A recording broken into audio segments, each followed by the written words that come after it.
Hello everyone. Today I am going to give a lecture on mechanisms. Okay. So moving on to this. First of all, what is a link? Okay.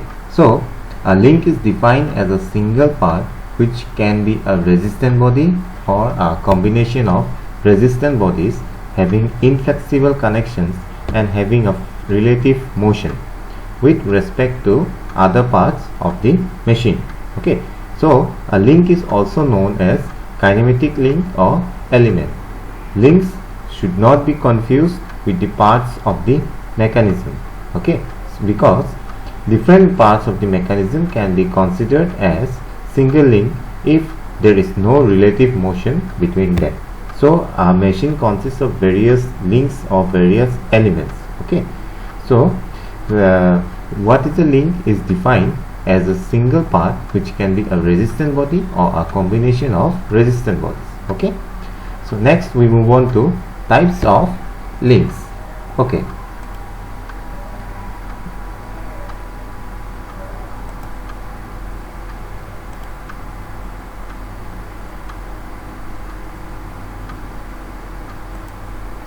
next we move on to types of links. So links can be classified into binary, ternary, quaternary, etc. depending upon its ends on which revolute or turning pairs can be placed. Here you can see this is the binary link. Okay, this consists of two links here. Okay, next tertiary. Tertiary is having 3, 1, 2 and 3. Okay, and next is the quaternary. Quaternary means we are having 4 different links. Okay, here.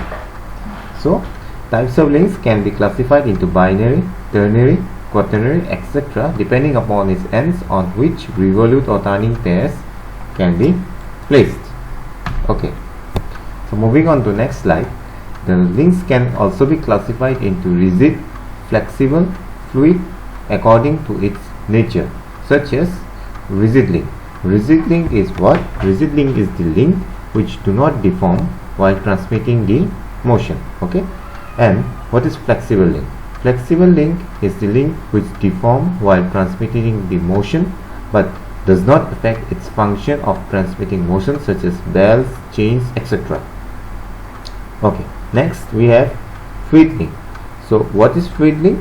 Fluid link is the link which uses the fluid pressure to transmit the motion, such as hydraulic jacks, brakes and lifts. Okay, next we come to what is a rigid body and what is a resistant body. Just now we have came across what is resistant body. Okay, so first, what is rigid body?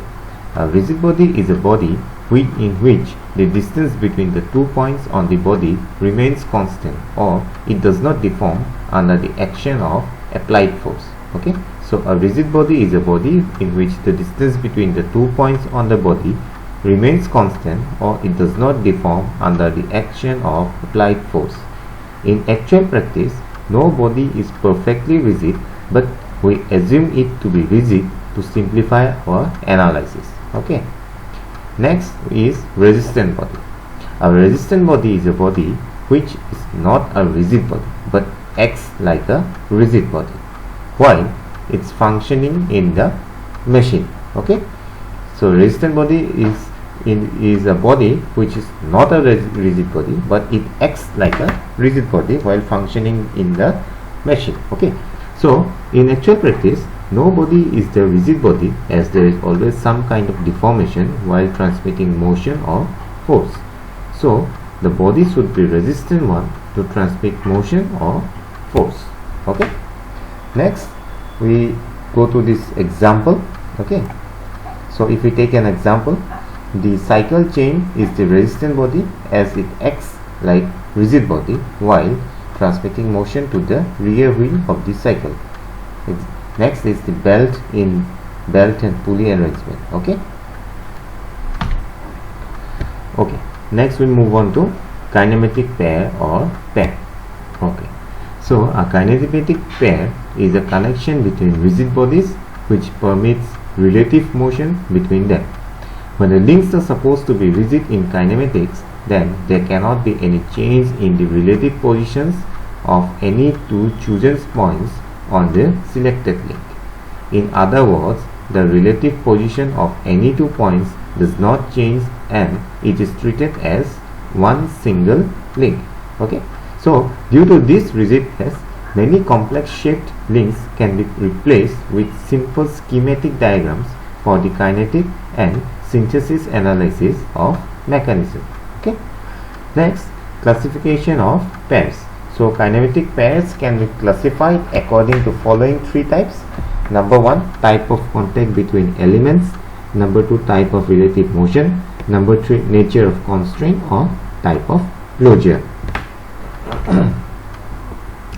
So coming on to the first one, that is type of contact between elements.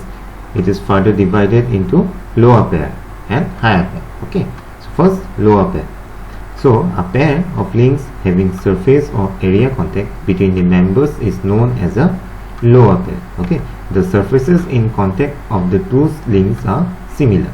Example, nut turning on a screw, shaft rotating in a bearing, universal joint, etc. So here you can see this is the example of a lower pair, that is the nut and screw, which is a lower pair. Okay, next is higher pair. So when a pair has a point or line contact between the links, it is known as a higher pair. The contact surfaces of the two links are dissimilar. Okay, so example here is wheel rolling on a surface, cam and follower pair, tooth gears, ball and roller bearings, etc. So here is the example of ball and roller bearings, which is a higher pair, because in higher pair there is a point or line contact. Here you can see these are all points or line contacts. Okay, so it is an example of a higher pair.